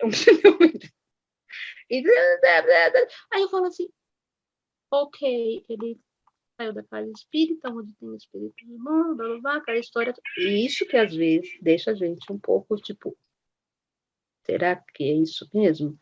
Entendeu? Porque toca muita gente. Então, como? Aí são histórias em próprias casas espíritas. Então, o que eles estão fazendo lá?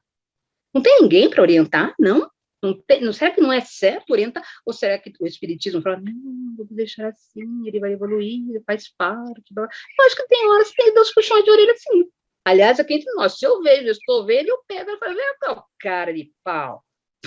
Entendeu? O que é, meu amigo? Olha, eu vou te dizer, Denise, você está corretíssima. E tem mais outro caso, eu conheço tantos casos, mas esses, às vezes, é nas minhas andanças. Eu vou ali fazer uma palestra no Centro X, e aí a gente acaba colhendo algumas informações. Mas tem um aqui mesmo em Pinheiro, que é aonde, não no centro espírita que eu frequento, no outro centro espírita, mas daqui da cidade. Tem um rapaz não, que ele já é um senhor, acho que já tem mais de 40 anos, né? E ele tem uma relação poligâmica já acho que mais de 20 anos, mais de 30 anos, porque antes de eu nascer ele já tinha essa relação poligâmica. E ele é espírita, a esposa é espírita e ele tem essa amante, né, que se chama na linguagem de hoje, né, há mais de 30 anos. E provavelmente médium. E todo o movimento espírita sabe, ele, inclusive, leva ela em palestras, vez ou outra, de outra casa, que não a que a esposa frequenta. A esposa sabe, mas não separa por conta dos bens que eles têm. Eles têm até um poder aquisitivo interessante. E como é tudo em comunhão de bens, então ela fica nessa resiliência. Mas todo mundo sabe, o movimento espírita todo sabe. E quando eu nasci, a coisa já estava acontecendo. Então, só para te ver, eu estou falando isso para vocês perceberem o quanto que a gente está muito ainda arraigado aos nossos velhos hábitos. O quanto que é difícil mudar hábito. Eu fui uma vez fazer uma palestra num outro município, no Centro Espírita, e foi muito interessante isso, porque, primeiro, a esposa veio conversar comigo, depois o esposo veio conversar comigo. E um não sabia da confidência do outro. Foi muito interessante isso. E eu fiquei hospedado na casa deles. Esse aqui é o interessante. E aí, primeiro, ela veio falar comigo que, olha só o que ela confidenciou para mim. Ela disse assim, que ela não sentia desejos sexuais pelo marido. E eles eram um casal jovem. Ela acho que deveria ter entre 25, na época, né? Isso já tem, acho que, uns 5 anos. Deveria ter entre 25 e ele era um pouquinho mais novo, tinha entre os 23, 22. Né? E ela me fez essa confidência, que eles viviam esse conflito, porque ele sentia muito desejo, morria de amores por ela, e ela não tinha mais desejo por ele. Né? E aí ela não separava, porque ela tinha 2 filhos pequenos, e aí ela ficava nesse conflito. E aí depois ele veio conversar comigo, sem que soubesse que ela já tinha conversado previamente comigo, que ele tinha muitos desejos extraconjugais. vivia outro conflito. E aí, olha onde eu fiquei, nesse meio. Só que, obviamente, eu não falei para um e nem para outro, né? O que um me confidenciou, eu guardei para mim, o que o outro me confidenciou, eu também guardei, e tentei orientar com base no que eu já tinha percebido do todo, né? Mas por que eu estou falando isso para vocês? Para a gente perceber que nós somos seres humanos arraigados aos erros milenares e que estamos no Espiritismo para tentar superar um pouco isso. Mas todos nós ainda somos aqueles lobos em pele de cordeiro, né? No centro espírita, na casa espírita. A gente está todo nessa busca de querer se melhorar. É muito bom quando a gente começa nessa busca consciente, mas ainda tem muitos que estão iludidos. Eles vão, fazem a palestra e eles não se dão conta que eles estão sendo incoerentes daqui a pouco, né? Daqui a alguns minutos. Então, essa é a nossa lida, né? É a nossa odisseia espiritual, né? É a nossa conquista de si mesmo, olhar para dentro, se reconhecer, identificar o que é e buscar melhorar. Mas é o que a gente vive, é o contexto que a gente vive. E a gente não entende muito, ou às vezes não sabe muito, porque às vezes a gente não está muito envolvido com os colegas do centro espírita. A gente vai lá, assiste a palestra, faz o trabalho e vem para casa. Mas se a gente começar a se envolver muito, a gente descobre cada coisa, a gente percebe cada coisa, a gente analisa cada coisa. Mas isso não é motivo para a gente se afastar do centro e nem da doutrina. Porque a gente tem que entender que o ser humano e as suas mazelas, né? Isso não tem nada a ver com o espiritismo. Jesus era a pureza, e aqueles que conviviam com ele eram corruptíveis, tanto que os seus amigos mais próximos o negaram, como Pedro, outro o traiu, como Judas, outros se debandaram quando foram interrogados, né? Então, a gente fica se perguntando como Judas foi capaz de trair Jesus, sendo que conviveu com ele. Como Pedro foi capaz de negar depois de ter visto a grandiosidade do Cristo.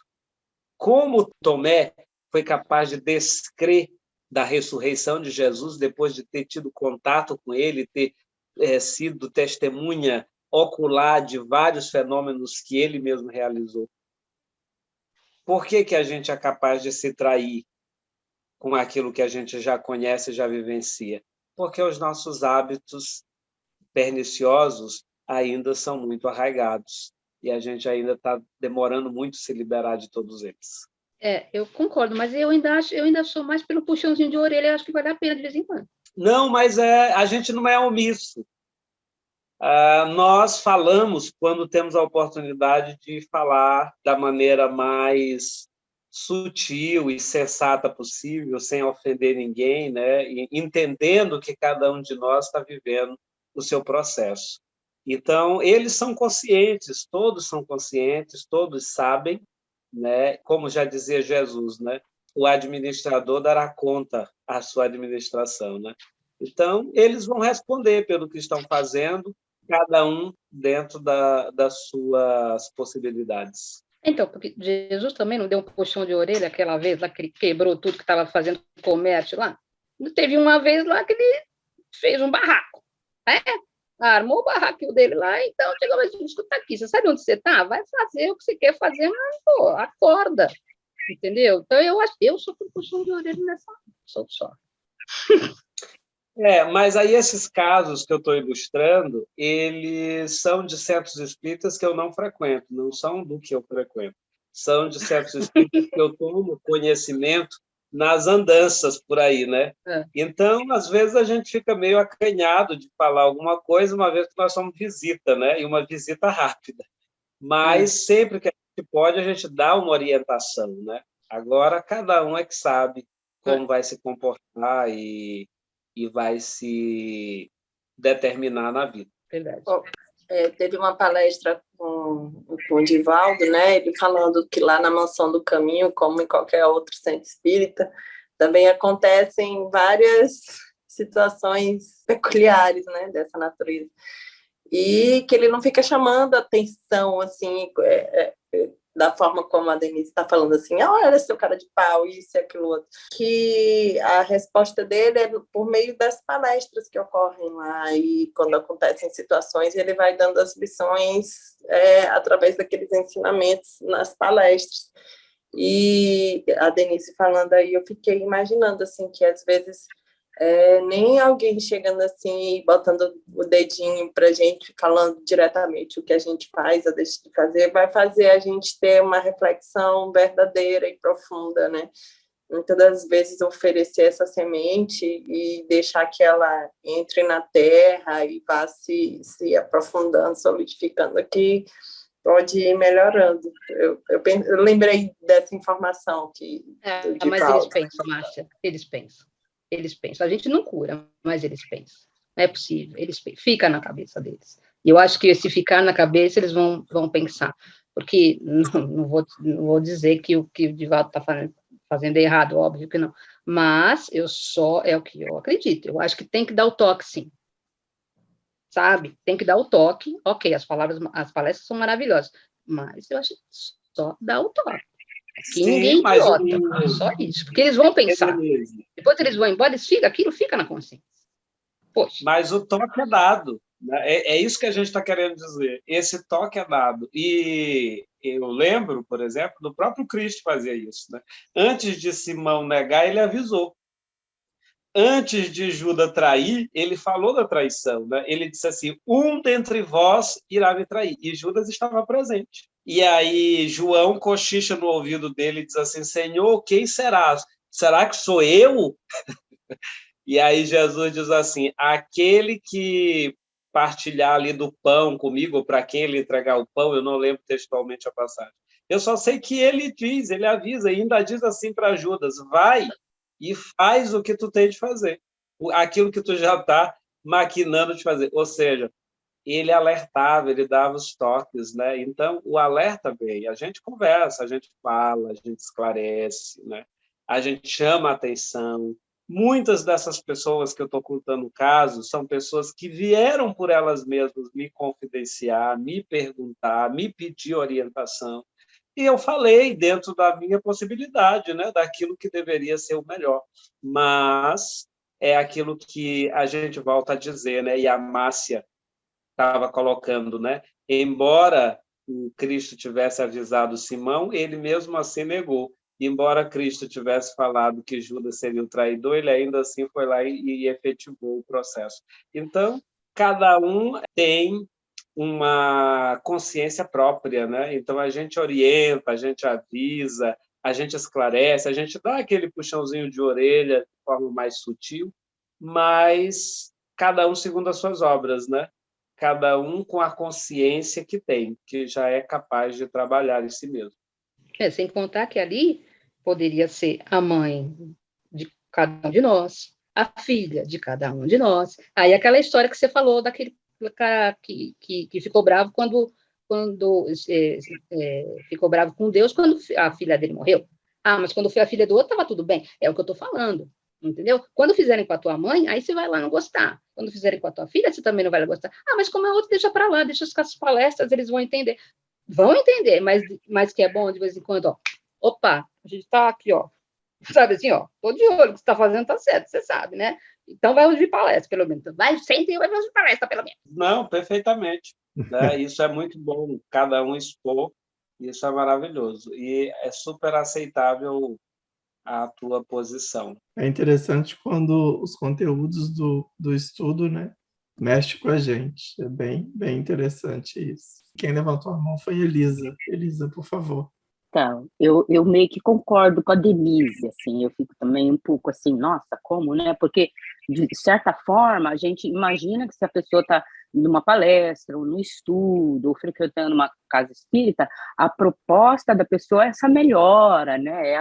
Ela discernir o que fala, o que ouve, né? Mas a gente também tem que lembrar que as casas espíritas e os seus palestrantes, seus trabalhadores e frequentadores, eles estão num ataque muito grande, né, de espíritos maléficos, né? Existe aí uma falange que ataca mesmo, e meio que leva a pessoa, e às vezes muito dos palestrantes, a fascinação, né? Daí a pessoa, digamos, ela faz toda a proposta, né? E ela fica meio que fascinada, ela se pensa blindada, assim, não, que não é bem assim, ela tem as desculpas e ela enfeita, assim, porque ela está, às vezes, sob uma fascinação. É lógico que, né, a gente não vai tirar a responsabilização dessa pessoa, né, dos atos, né, mas isso está ocorrendo muito, e ainda teve aquela palestra do Divaldo, onde ele rebateu muito isso, ele chicoteava, assim, né, teve uma palestra que eu vi, né, ele falava muito sobre isso daí, mas é porque também tem esse ataque, né? Esses ataques ocorrendo, e que se a pessoa não estiver desperta, se a pessoa não estiver ali no raciocínio, na busca, na oração, no conhecimento de si mesmo, ela é tipo peixinho fácil de ser pescado por esses espíritos, que o propósito deles é isso, porque a pessoa está levando a mensagem, ela está levando, digamos, os conhecimentos espíritas, mas está tudo muito no raso nele, né? Ele está levando o conhecimento, mas a prática não, a prática ali não tá certo, né? Mas o propósito é esse, para que não pratique mesmo, para que fique aquela coisa, hipócrita, viu, a mensagem não toca o coração, a mensagem não existe, a mensagem não sei o que lá, para desacreditar mesmo, né? Por isso que é muito importante, digamos, se nós tivermos condição, igual o Carlito teve, da gente realmente oferecer, digamos, um conselho, sabe? Um suporte, alguma coisa assim, para a gente quebrar isso daí, porque isso está acontecendo e demais, mas com a Denise, assim, eu me simpatizei muito com o que ela falou, porque também me provoca essa reação. Como? Que hipocrisia é essa? Que tarana, né? Mas existe todas essas coisas que estão aí, a gente não pode negar, né? Gente, vocês falando aí, me veio aí, né, antes do Carlito comentar, me veio na mente assim,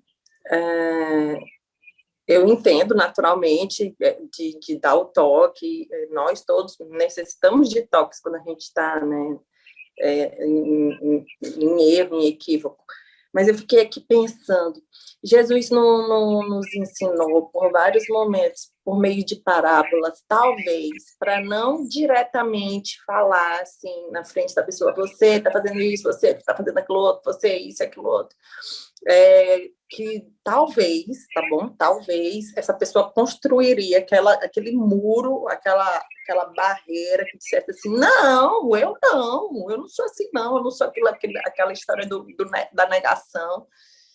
E me passou pela ideia que vocês falando que talvez Jesus se utilizou muito das parábolas exatamente para que as pessoas não construíssem essas barreiras de forma a que o orgulho não permitisse que aquele ensinamento viesse, e não que não seja válido chegar diretamente para uma pessoa e despejar tudo que a gente pensa, ou até delicadamente sugerir uma reflexão, mas essas sementes lançadas de uma forma indireta, como o Divaldo mencionou, e como eu imaginei que fosse uma proposta educativa também de Jesus, alcançasse melhor essas pessoas, porque se elas fazem isso, uma traição tão esdrúxula, tão assim, na cara, uma coisa tão evidente que não está correto, e mesmo assim elas fazem,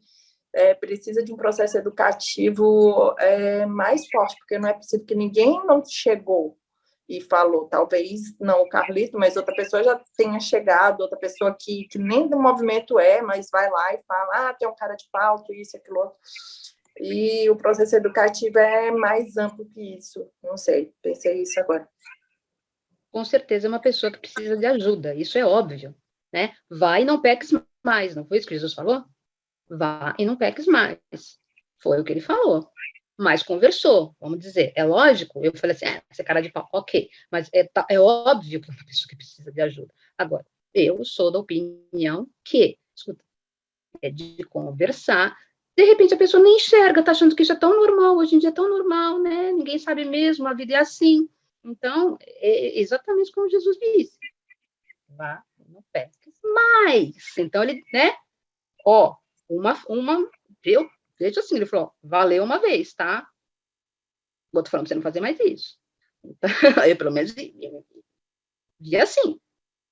Então, eu acho que nesses casos, tem uma pessoa que está sofrendo lá, e você não vai chamar atenção? Óbvio que não é subir pelas paredes e dar um murro na cara da pessoa, mas é óbvio que uma pessoa que precisa de ajuda, ela precisa de conversa, terapia, Carlitos, é uma pessoa que precisa de terapia, uma pessoa que não está se pondo no lugar da outra. Então, alguém tem que falar com ele, com ela, eu não sei, entendeu? Principalmente onde? Numa casa espírita, onde está... Pergunto eu, que espíritos que estão ali, né? Que espíritos que estão ali, gente? Você está entendendo? Estou falando agora como espírita mesmo. Hein? Como é que fica essa história? Vai deixar rolar? A gente não pode, né? Volta a falar. Jesus não falou isso? Ou não? Ele não falou, vai, não pecas mais? Ou é mentira? Eu estou inventando isso agora aqui. Eu, pelo menos, entendi isso. Ele falou, ó, você fez, ok, cadê os teus acusadores? Joga pedra, ninguém vai jogar pedra em você, mas não peques mais. Ele falou, ó, beleza, vai continuar pecando, não tem problema, a gente entende, é uma, é duas, é três. Entendeu? Não é assim, embora, óbvio que todo mundo vai, acredito, né? Não é na primeira que você vai se superar, né? Tá aí as encarnações que a gente vai fazendo bobagem, volta, estamos voltando a sabe quantas vezes. Mas eu acho que quando a gente vê, e de repente, pô, nem, sei lá, pergunta para uma pessoa, olha, vai conversar ali, porque, sabe, tá precisando de ajuda. É só isso. É só isso, mas que tem que abrir os olhos, tem.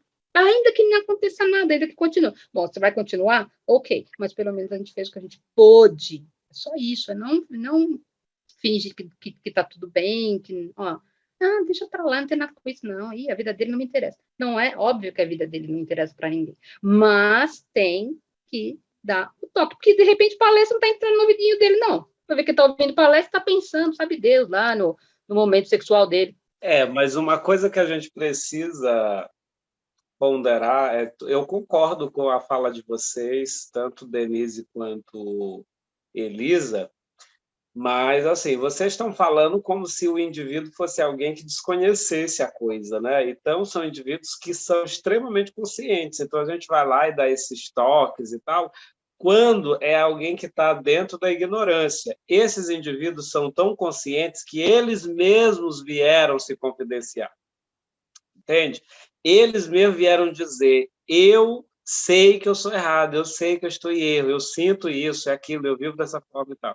E todos são muito conscientes. E a gente deu as orientações necessárias. As orientações foram dadas, porque eles pediram, porque eles vieram em busca dessa orientação. Mas eu não estou falando dessa segunda história, não, eu estou falando da primeira. Mas aí, cada situação é uma situação, entende? Então você está falando da segunda, eu estou falando da primeira. Eu estou tão indignada com essa história, cara. Eu estou indignada, cara. Sabe?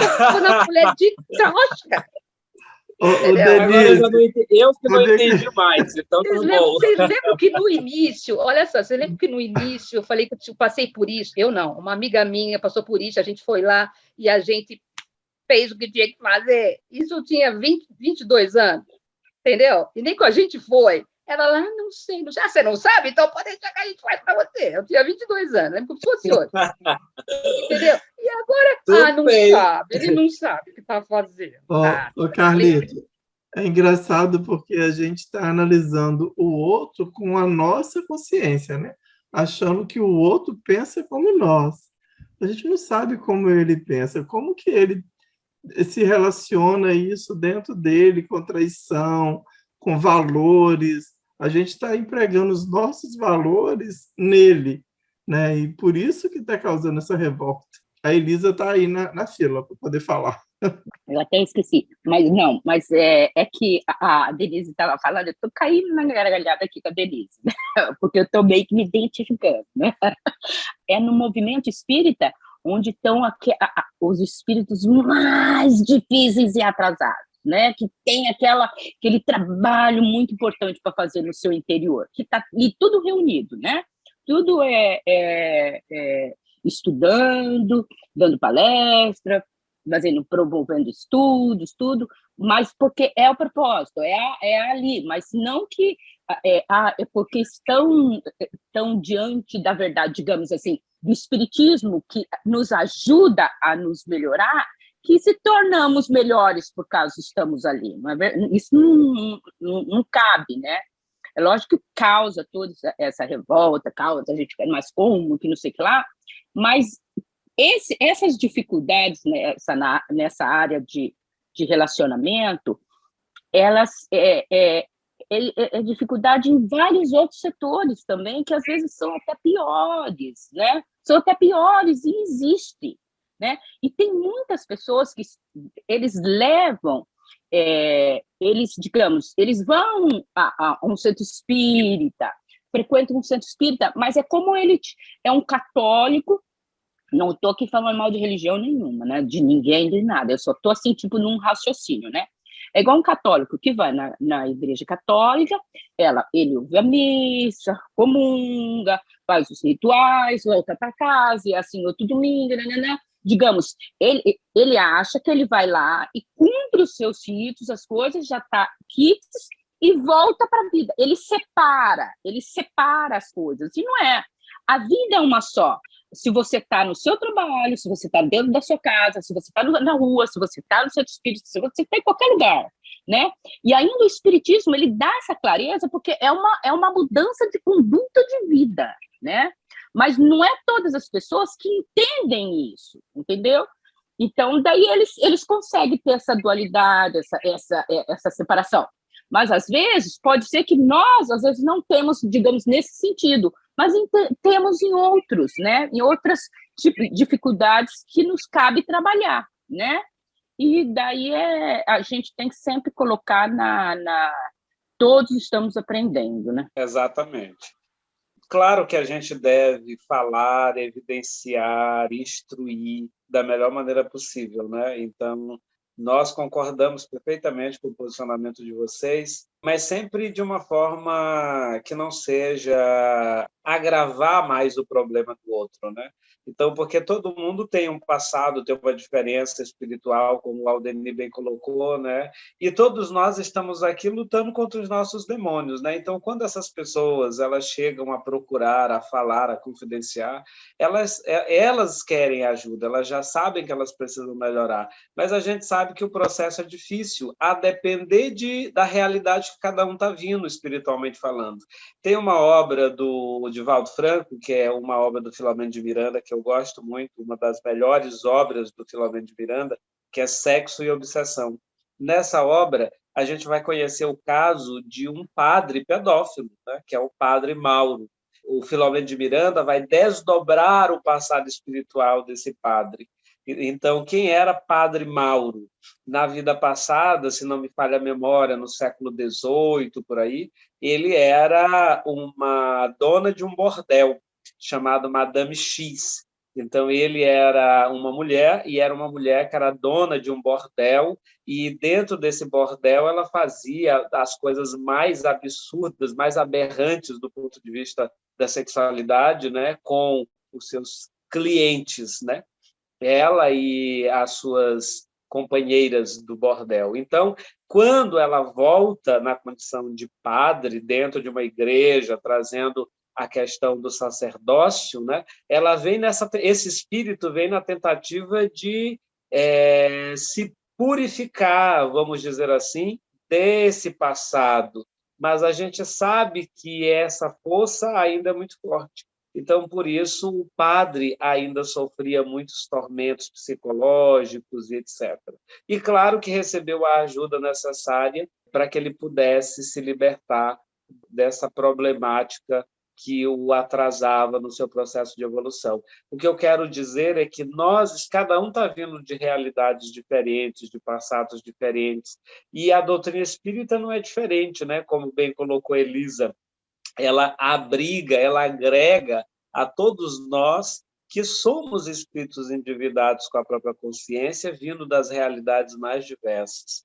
E é bem verdade que a nossa tarefa é de ajudar, é de instruir, é de orientar, e que a gente deve sempre orientar quando a gente observar o outro em erro, que muitas vezes, às vezes é um erro que às vezes nem dá-se conta dele. Então, essa tarefa de conversar, de aconselhar, de instruir, ela é perfeitamente válida, mas que a gente entenda também essa posição de cada um, né?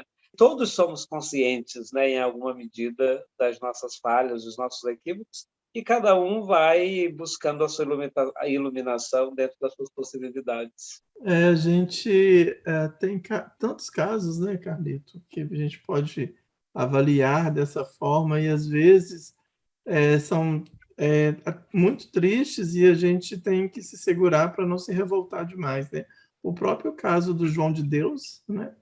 Uma pessoa que veio com uma mediunidade de cura, uma mediunidade tão rara e que usou durante uma boa parte da vida dele para fazer o bem e depois, né? É o que nós estávamos avaliando também com o Freud, né, que se corrompe no caminho e etc. Vamos encerrar o nosso estudo de hoje. Alguém tem alguma pergunta, alguma colocação final para poder fazer? Que estudo agradável, né, gente? Que estudo participativo. Espero que os próximos também possam ser assim, todo mundo participando, todo mundo trazendo seu ponto de vista. É isso que move o estudo, né? É isso que deixa o estudo super interessante. Quero agradecer a todos vocês. Acho que hoje, como foi um estudo assim tão bom, a Aldenir vai tirar um print aí nosso, né? Todos os integrantes aí, para postar no grupo.